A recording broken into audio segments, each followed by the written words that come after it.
જય ભારત જય ગૌ માતા।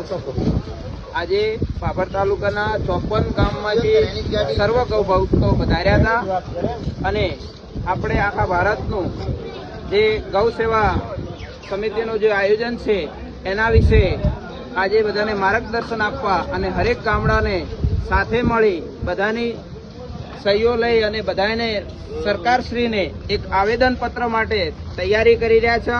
આવનારા સમયની તારીખો અમુક આપી છે, એ પ્રમાણે સર્વ ગૌ ભક્તો, સંતો, મહાપુરુષો અને ભારત ભૂમિના હર જન બધા સાથે મળી અને ગૌ માતાને રાષ્ટ્રમાતા માટે દરજ્જો મળે અને ગૌ માતાની હત્યા ના થાય એના માટે કરી અને ભાભર તાલુકાના સર્વ ગામોના ગૌ ભક્તો પધાર્યા હતા। એ બદલ બધાનો આભાર। જય હિન્દ, જય ભારત, જય ગૌ માતા। એવો હોવો જોઈએ કે જયારે આપણે ખેડૂત હોય, વેપારી હોય, ગમે તે સંગઠન હોય, ગૌ માતાનું નામ લઈ જાય અને એનું આવેદન પત્ર સ્વીકારવા માટે ખુરશી પરથી ઉભો થઈ જવો જોઈએ। આ ખરેખર આ સત્યની વાત કહું છું અને આપણે એ પણ નક્કી કરવું પડશે, આપણે એટલા ખેડૂત નહીં, આપણે એટલા ગામડા નહીં, પણ આપણા તાલુકામાં કોઈ પણ અધિકારી હોય એને એનો કાયદામાં આપણે બદલી લેવાનું છે, પણ એના કને સહી લેવી પડશે, કારણ કે ભારત ભૂમિનો છે અને ભારત ભૂમિમાં જન્મો છે, ભારત ભૂમિમાં જે કમાય છે, ભારત ભૂમિની નોકરી કરે છે, ગમે તે અધિકારી હોય તો એમની સહી પણ આપણે લેવી પડશે નહીં? અને એમાં કોઈ ના પાડે તો એ વિધર્મી છે, ચાહે ગમે જ્ઞાતિનો હોય, જ્ઞાતિ જાતિના વાળા નથી। સંતોએ કીધું છે, એક ઘડી આદિ મે પુનિયાદ, તુલસી સંગત સંત કી કટે કોટી અપરાધ।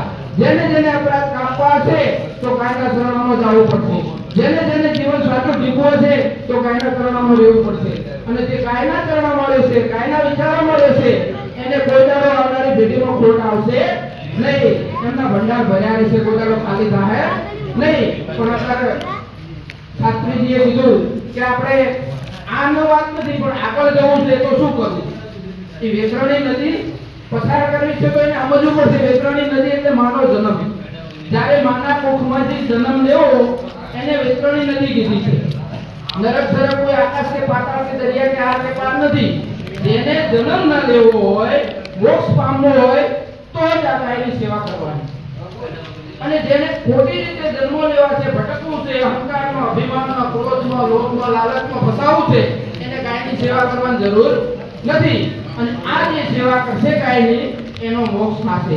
શાસ્ત્રીજી એ છે ને, વેતરણી નદી મહાપુરુષોએ કીધું છે કે જન્મ મરણ મટી જાય તો જ પાપ થાય, એને મોક્ષ મળે। મોક્ષ એ છે, ત્યાં આગળ પુરાવો બતાવે છે કે વેતરણી નદી બીજી કોઈ નથી। જેને આપણે માના પેટે જન્મ લઈએ છીએ મનુષ્યમાં તો સારું છે, પણ ગાય, કુંડરી, કૂતરું, આ તે કોઈ જે જંગલની અંદર પ્રાણી છે એના પેટે જન્મ લે કેવી દશા થાય? એની અંદર આપણે 2-4 મહિના, કોઈને 6 મહિના જન્મ હોય, કોઈને 9 મહિના જન્મ લઈ અને પાછા આવો એટલે 12 આવો તો મારી હોય, વળી પાછું જન્મ લેવાનું, વળી મરવાનું, વળી જન્મ લેવાનું। એમાંથી બચવા માટે ગાય માતા ભારતની અંદર મહાન છે। અને જો ગાય માતાની સેવા થતી હશે, ગાય માતાના તન મન ધનથી આપણે સાથ સરકાર બધા ભેળા મળી અને રાષ્ટ્ર માતા માટે દરજ્જો લાવવા માટે આપણે સરકાર કને જઈએ અને સરકાર કને જઈએ ત્યારે કોઈના મનમાં રાજકારણ ન હોવું જોઈએ, કોઈના મનની અંદર ભેદભાવ ના હોવો જોઈએ, કોઈના મનની અંદર અહંકાર, અભિમાન, ક્રોધ, લોભ, લાલચ, મોહ, માયા, કામના ના હોવું જોઈએ। સર્વતા સનાતન, કોઈ નાતી જાતિની સર્વતા સનાતની થઈ અને આપણે પત્રક આપવાનું છે।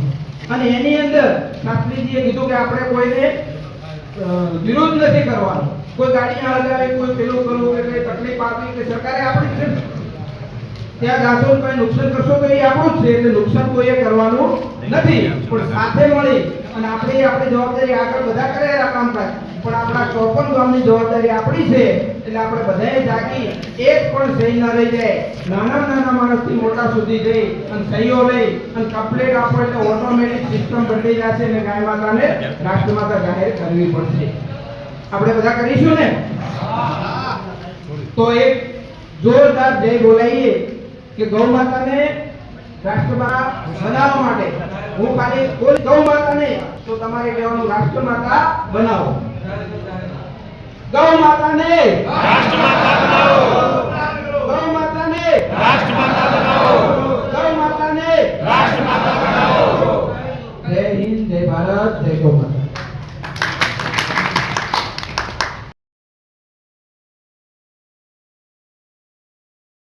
આપણે બાંગ્લાદેશ છે તે આપણે ક્યાં? એટલે ગાય આપણે ઉપર રીતે બચી પડશે.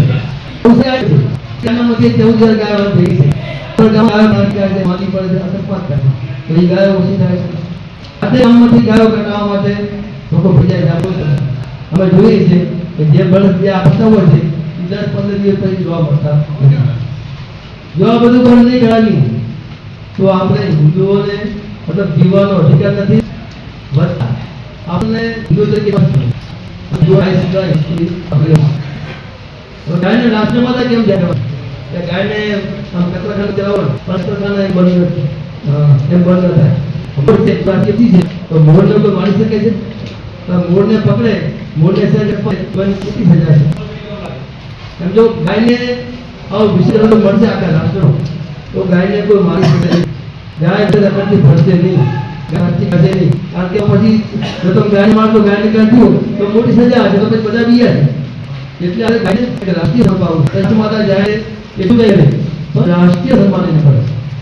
હવે અત્યારે શાંતિથી કેમ કરવાનું? અત્યારે સરકાર છે આપણી હિન્દુ સરકાર, મતલબ હિન્દુઓની સરકાર છે.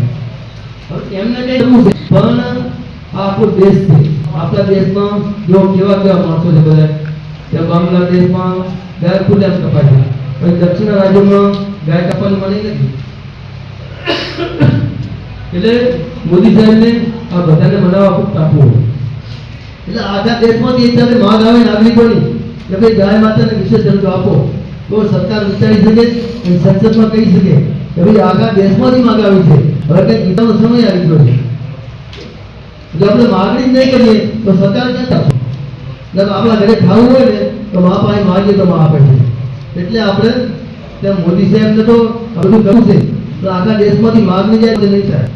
તો આપણે શું કરવાનું? 7 મહિના છે આપણે જે ફોર્મ આપ્યા છે એ ફોર્મ આખા ગામમાંથી ભરી જવા પડે.